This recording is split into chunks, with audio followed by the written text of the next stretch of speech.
So the Martian rebels have taken over Happy Valley, and they're kinda acting like the dog who, after years of trying, unexpectedly catches up to a rabbit and has now no idea what to do next. It's time to talk about the For All Mankind episode, No Sudden Moves. Spoiler alert! Shields up! So the story starts just a few minutes after the last one. Somehow, the whole team in the command center, including the guards, all got captured and overrun by the rioters. And the guy who was able to grab the first gun from the police at the end of last episode has somehow become their leader. He's called Geraldo, Gigi, and he's in charge now. And the governor and everyone else will have to do as he says. He starts by ordering Polivanov to stop any shipment and potential reinforcement from the Phoenix. Look at him. He's the captain now. So, what happens now? All he wanted to do was to stop the automation. But now he's got hostages and in charge, and it kinda got all out of hand. You think? Pretty lucky both Dev and Aleda were in Dev's office at the time, eh? Oh, absolutely. Yeah, but their situation is untenable. What's the plan? What's their goal? And they need to think fast, as even though they cut off all communications, messages did get through to Earth. Well, how do we know that? The Kurigan ship on its way to Titan informed Sojourner of this, who are getting worried about having lost communication with the base. So that means the whole Earth knows, right? If they don't know by now, you can bet they soon will. Phew, those Marines going to Mars, I bet. You mean Danny's kid? Likely, and also Alex's friend who left at the start of the season. What's his name? Haskell? Guys, we're getting ahead of ourselves. Let's see what actually happens, okay? Sure thing, but really, if they don't send them, there would have been no point introducing the characters earlier on. Fair point, Gigi. So while all this is happening, Happy Valley's sickbay is overrun with the wounded. Alex is okay, though. Yeah, but Lily's still unconscious. She's stable, though, which is good. Then Geraldo takes hold of the microphone and informs the base he's in control, which freaks Dell and his wife as they know he's way out of his depth. Yeah, she convinces him to go to the command center and try and sort things out. I bet that's how the base will finally learn he ratted them out back in 03. Hey, no speculating, remember? And anyway, the guy was being tortured by then. Would you have managed to last as long as he did? I suppose not, and you're right, McCluck, but the show's making such a huge deal about it, it's bound to come up at some point and derail the situation. In any case, off he goes. But he doesn't get far as he's arrested by a bunch of angry peacekeepers. I was wondering what he'd gone to. Well, some of them sided with the rebels, but not those ones. And Boyd arrives and assures them she's under orders to take high-level prisoners like Dale. And they trust her? Well, she hits Dale with the butt of her gun to prove she's as angry as they are. And it works? Yes, they believe her, but it turns out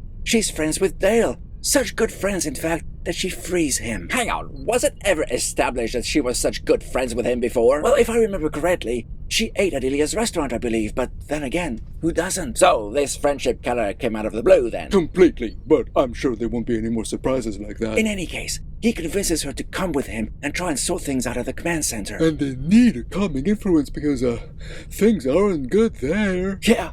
Polivanov keeps running his mouth, irritating everyone, especially Geraldo, who finally tases him. Right, well, I'm no fan of violence, but this guy is so annoying. Doesn't he get he's just making everything worse? Geraldo? No, Polivanov. He just doesn't seem to be taking any situation seriously at all. Well, Dale and Boyd are there now. And what are they gonna do? Hopefully to calm the situation down, that's what. But it looks like that won't be happening, as a bunch of people in spacesuits are making their way into a room to take it down. Hang on. Jared's there. And Haskell. There's no way they could be on Mars already. It turns out it's just a training session somewhere on the moon, I guess. Great. That's just what we need right now. A distraction to move us away from the escalating situation on Mars. It's okay, that scene doesn't last long, as we're then back in Dev's offices, where he and Aleda want to get to the command center, so they order their security detail to make it happen. But all the security detail want to do is keep them out of harm's way. Well, they're also paid by Helios, so they have to do as their bosses say. Sounds like a disaster waiting to happen. Meanwhile, at the command center, with Boyd's help, they find out where Palmer's going. To a secret stash of assault weapons. I was wondering what was going on with him, and it's little surprise Geraldo wants those weapons before Palmer gets them. But Boyd understandably won't tell him where they are or how to access them. I mean, she doesn't trust Palmer, but neither does she trust Geraldo. Understandable. If Palmer gets those weapons, it's over for the rebels. They all know that, and Dale convinces Boyd to try and stop Palmer. And she will, as long as Dale promises her Geraldo won't get those weapons either. Dale promises that, but we all know that's a promise he can't keep. It's gonna get messy. Back in Sink Bay, Lily wakes up. She and her mom have a talk about what's going on, and the conversation veers to Alex, who, although asleep now, refused to leave until he knew Lily was safe. Yeah, and her mom brushes the idea that He must have feelings for her. Finally someone noticed. But that's just by the by, as Boyd and someone else who tagged along with her are looking for those weapons Palmer's after. And he's already got some of them. Well, that's not good. No, it isn't. But on the plus side, Boyd finds 3 other officers who aren't happy with how things turned out during the protest and were shocked some of their colleagues shot into the crowd, and even threatened them if they didn't do the same. It's always the trigger-happy ones. So they agree to help Boyd. The more the merrier. Meanwhile, Dave and Aleda make their way through the base.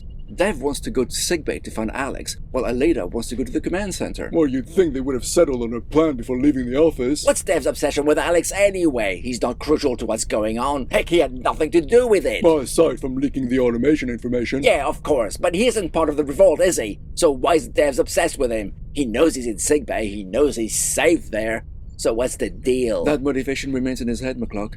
But so determined is he to get to sickbay, he convinces Aleda to go to the command center with a security detail and he'd like his own way to sickbay on his own. And his security team agree? Apparently. Guy must have a death wish or something. You think gravity's still affecting his head? What? Well, that's what Palmer said, right? That the lower gravity affects people? Because that doesn't make any sense. Well, while we wait to see what's going on with Dev, we learn that news is finally spreading across Earth, and we even see President Bragg being informed of the situation while he was visiting a school. Shades of R. Bush Jr. being informed of the attack on the Twin Towers, eh? The comparison is beyond obvious, Doc. And it turns out Jarrett and Haskell were training on Earth, not the moon, and are learning about what's going on while in a bar. Seems they're getting close. Close enough for Jarrett to tell him of her family history, her real name, and why she'd rather not go to Mars. Is that wise? Well, she swears him to secrecy. You think he's gonna keep that huge secret to himself? Oh, absolutely.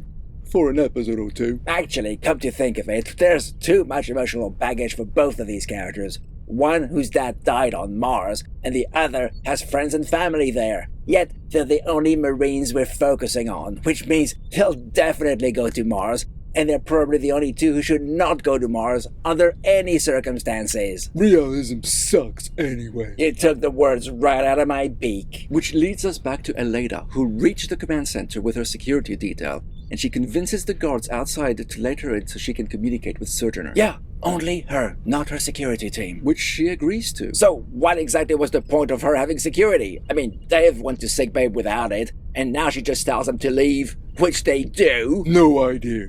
But, on another point, we finally learned that it'll take Sojourner 18 months to get to Titan. 18 months in 0G. Anyone else think that was a ridiculous idea, and the crew will have so much bone density and muscle loss that by the time they get there, they won't be able to do anything, let alone stand. In the real world, yeah, but this is no longer hard sci-fi, Doc, so I'm sure it'll be fine. Just like it's fine for Aleda's security detail to just leave her as she instructs them to. Well, at least with her being there, and Dale too, some kind of sense seems to be coming back.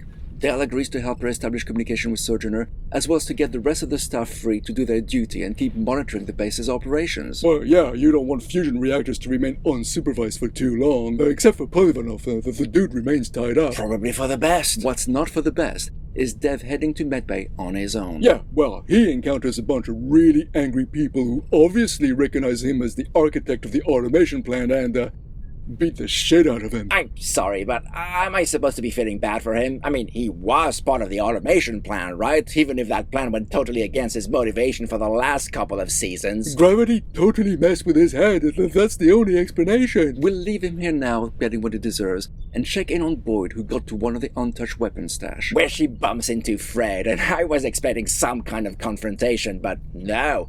Nothing happens. They just go their separate ways. Yes, Fred was contractually obliged to be in at least one scene this episode. So Boyd wisely hides the weapons she and her team procured, so neither Palmer nor the rebels can get them, as weapons won't ease the situation. But doesn't Palmer already has a bunch of stashed weapons? Yes, and so do the rebels, but more weapons won't defuse the situation. True.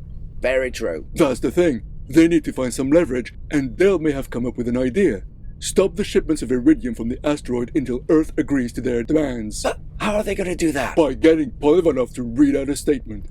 They want a seat on the M6 Council, veto power regarding what's decided on Mars, and to send back all the automation equipment before iridium flows once again. It's a bold plan. Let's see how it works out for them. You want to hear of a bolder plan? Lee's back. Once he heard of the commotion in Happy Valley, he convinced the ISN to let him come and get his wife. I guess with everything that's going on, nobody noticed. And nobody did. Except, even though she's delighted to see him, she doesn't want to come with him. She tells him the people who helped him escape now need his help. He's got to do something. Meanwhile, the lull in the action allows us to check in on sickbay and see Lily and Alex finally expressing their feelings for each other. In the middle of all this mess, something nice blossoms. Yeah, but that's probably the end of nice things for a while, though. The M6 have responded to the rebels' demands in the shape of President Bragg.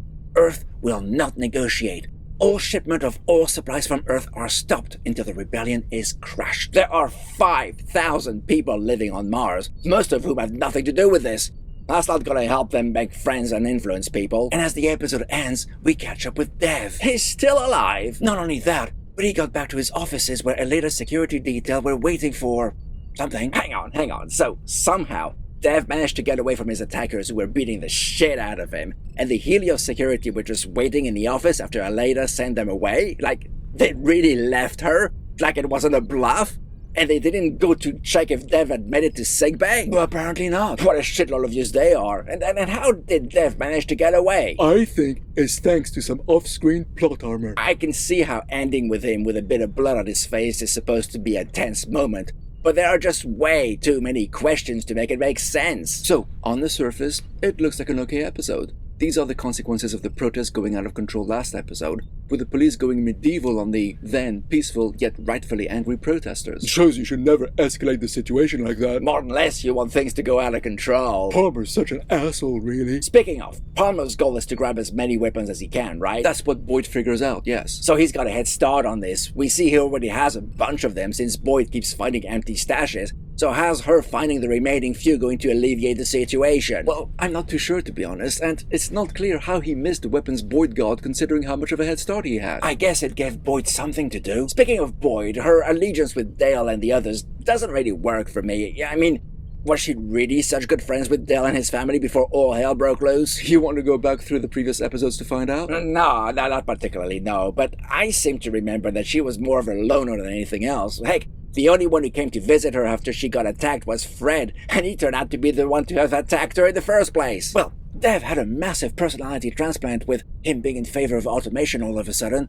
So why not give Boyd some friends? Well, when you put it that way, it still feels weird, mind. As weird as Dev somehow escaping his attackers? That's the part that made the least sense, to be honest. Dev's motivation don't work in my mind, and neither does his security. She insists on keeping him and Leda safe. Then they have to do as they're told and escort them to the command center. Then Dev goes off on his own without protest from his security. Then Aleda tells him to leave, again without protest. And they just leave without even checking in on Dev. Like, what was the point of them? What was the point of Dev's obsession with Alex, which led to nothing? Maybe it'll make sense later on. I'd like it to make sense now, please. What about Lee coming back? To be honest, that kind of worked. Hopefully, he'll have a bigger role to play in later episodes. Although it does mean that there really is no security on the base and people can just access an airlock without anyone noticing. Probably because they don't expect visitors. Mars isn't exactly a welcoming environment, and their nearest and only neighbor is the ISN base, and it's not exactly close. Well, I guess the ISN could decide to help Happy Valley now that they're cut off on the M6 and their regular supplies. True, but then again,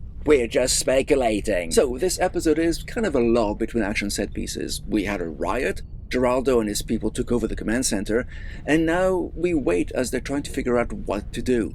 Hostages are taken, then are freed so they can carry on monitoring the base.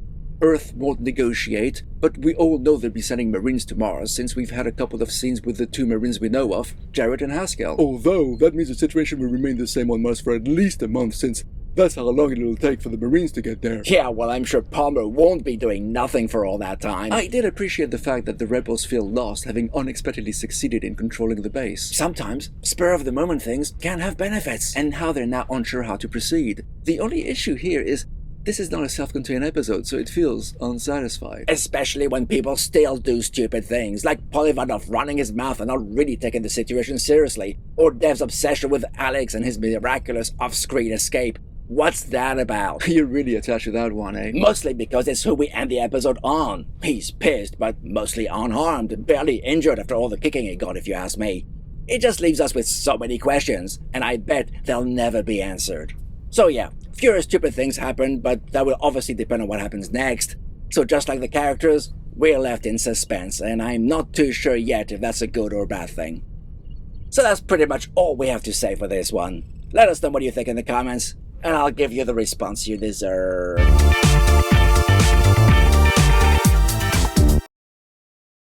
Hang on. Was it ever established that she was such... Hang on, was it ever established that she was on such good terms